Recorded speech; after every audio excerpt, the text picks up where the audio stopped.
I love testimonies. I believe testimonies open the doorway to victory. Yes. It's one of those things where you in relationship with the Lord, you never forget the things that He's done in your life.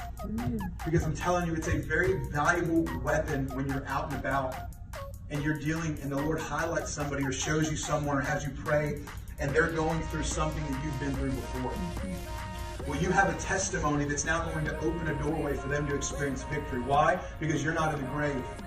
That trial or whatever it was didn't kill you. You're there to be able to confess and declare the victory of Jesus. So Psalm 78:1, I'm reading from the New Living Translation. Follow me on this for a second. Oh, my people, listen to my instruction. Open your ears to what I'm saying.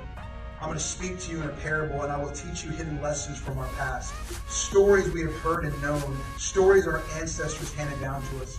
We will not hide these truths from our children, but we will tell the next generation about the glorious deeds of the Lord, about His power and His mighty wonders. I'm going to read that again. We're not going to hide these truths from our children, but we're going to tell the next generation about the glorious deeds of the Lord, about His power and about His mighty wonder. Yes. This is so good. For He issued His laws to Jacob, and He gave His instructions to Israel. He commanded our ancestors to teach them to our children. There it is again. So the next generation might know them. Even the children not yet born, they're going to turn and they'll teach their own children. So each generation should set up hope anew on God, not forgetting His glorious miracles and obeying His commands. Each generation should set up its hope anew on God, not forgetting His glorious miracles. The victory walk with Jesus, and in your daily life, guys, when you're declaring the goodness of God and who He is, opening doors for victory for other people, it's not just for the person in front of you.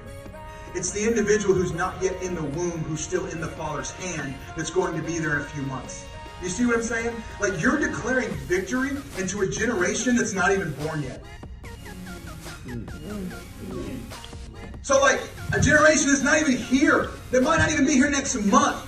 You're opening a door when you're testifying of the victory of the Lord.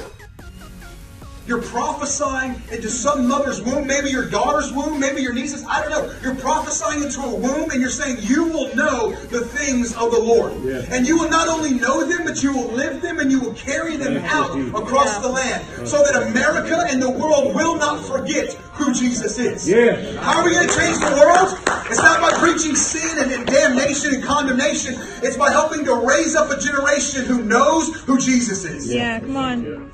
I've often said, I don't want to go around poking out and pointing out people's sin. I would rather show them a Savior who takes it away. Yeah.